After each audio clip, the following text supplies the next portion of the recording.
For weeks leading up to my rupture, I had a dull headache, which it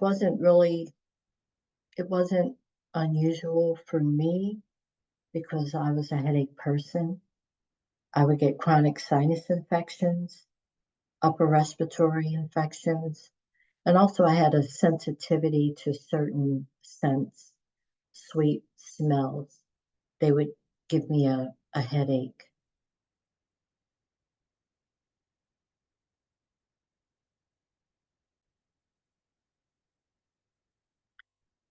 The day my aneurysm ruptured, I remember it very well, even though it was 27 years ago. I was working for the First Judicial District of Pennsylvania, the city of Philadelphia, as an official court reporter.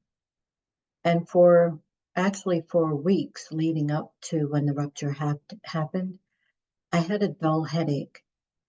And that wasn't unusual for me because I was a headache person. I got chronic sinus infections, upper respiratory infections, and I also had a sensitivity to smell. Certain smells would trigger a headache for me. So on this day, I remember being in the courtroom, and during a lunch break, I laid my head down on my desk, and the judge's judicial aide, she came over to me. She was concerned, and she asked me if I was okay.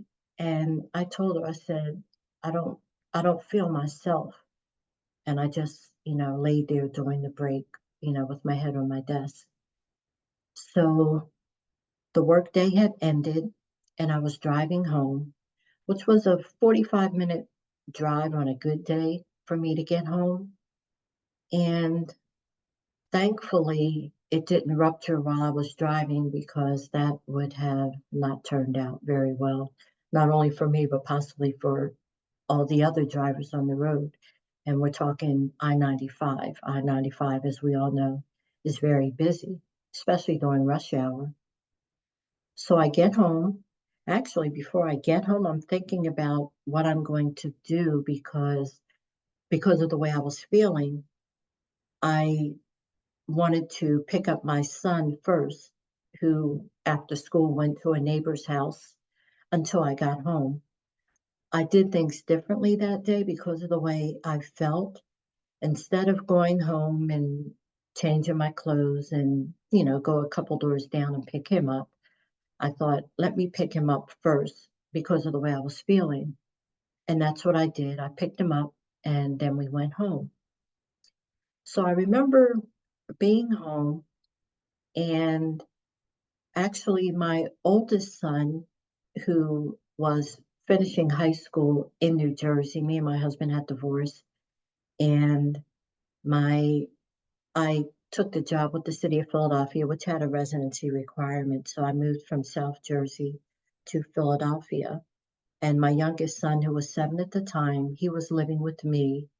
My oldest son, he stayed with his grandparents because he was in his junior year of high school in New Jersey. And so, he had all his friends there. And, that was his most important year of school. So I did call him to let him know because he was getting an award that evening. And I let him know that I wouldn't be able to make it because I wasn't feeling myself. So I remember getting a phone call from someone other than my son. And after that phone call ended, I felt this pop. I heard a pop, and I literally saw stars. This was the worst headache. And like I said, I'm a headache person, but this was like no other. I felt weak, but I never lost consciousness. I didn't lose my balance. I was able to make it to the couch where my younger son, Julian, where he was. And I just wanted to lay down. And I told him, I said, if anything happens, call 911.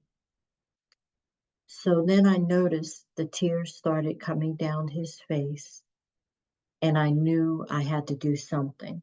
I had to do something right away. So I called my neighbor, and I told her what was going on, that I needed help. And actually, two neighbors came to my house to help me. And something that actually I thought about later on was the fact that I had a dog. Her name was Brownie, and she was a yapper. But I realized later when I was recovering that she never barked. She didn't sniff my neighbors. She didn't go up to them. She didn't know my neighbors. They had never been to my house. She didn't run out the door. It was as if she knew her human needed help. So my neighbors took me to the local hospital, which was pretty much around the corner. At the time, it was Frankfurt Torsdale Hospital. I believe it has since changed. But I went there and I checked in, but I neglected to tell the woman at the desk that I heard a pop because I'm pretty sure they would have triaged me. But, I told her I had a bad headache and, she had me wait in the waiting room, with everyone else.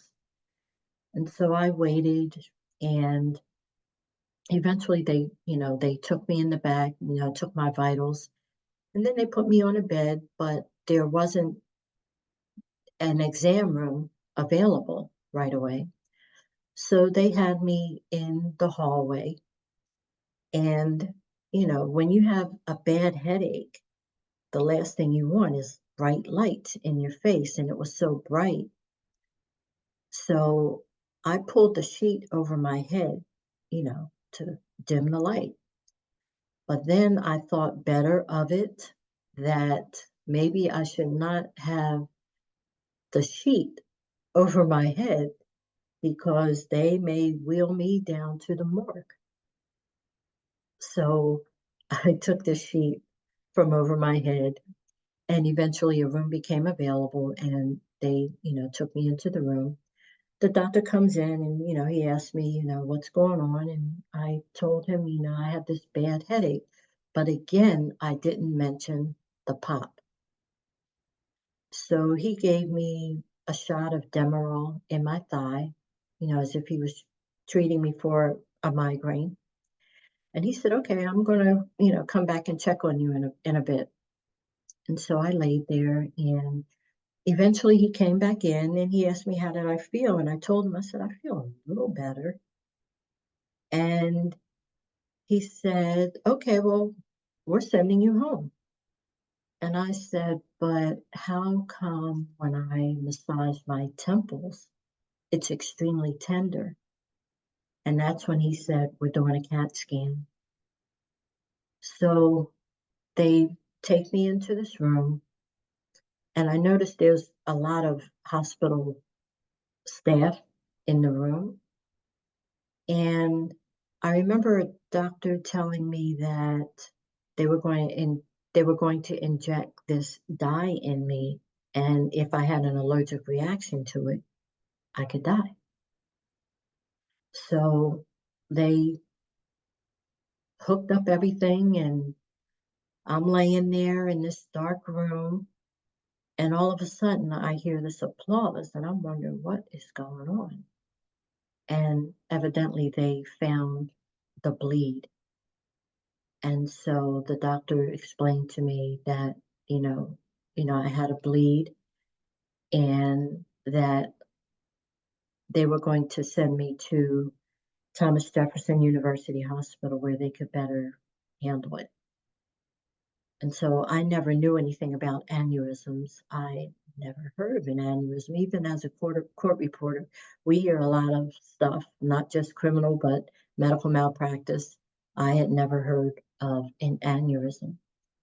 So I get to Thomas Jefferson University Hospital, and everybody's coming and they're prepping me for surgery because I had to have emergency brain surgery.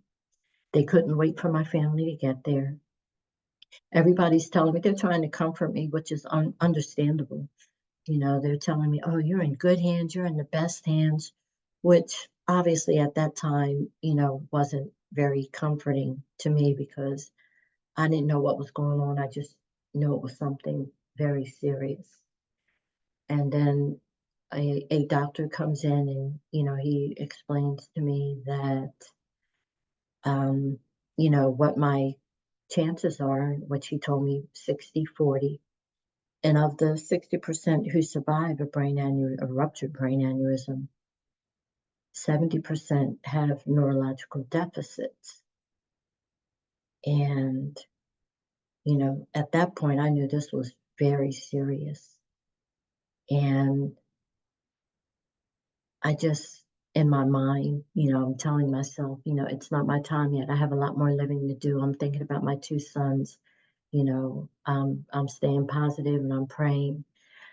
And then the doctor comes in and he introduces himself and, they prep me and wheel me into the operating room. And the surgery took, I believe it was like 7.5 hours. And I remember waking up in ICU, and across the room, I saw my aunt who raised me and my sister. And of course, I was elated because I survived the surgery. And after that, I'm in my room after, my sister, my aunt had left, and the doctor comes in and he tells me, he said, you're not out of the woods yet. That they still had to watch me for, I believe he said 2 weeks, to make sure I didn't have a vasospasm or a stroke, which also, was foreign to me. I just knew it was serious and I just needed to lay there and be calm. And yeah.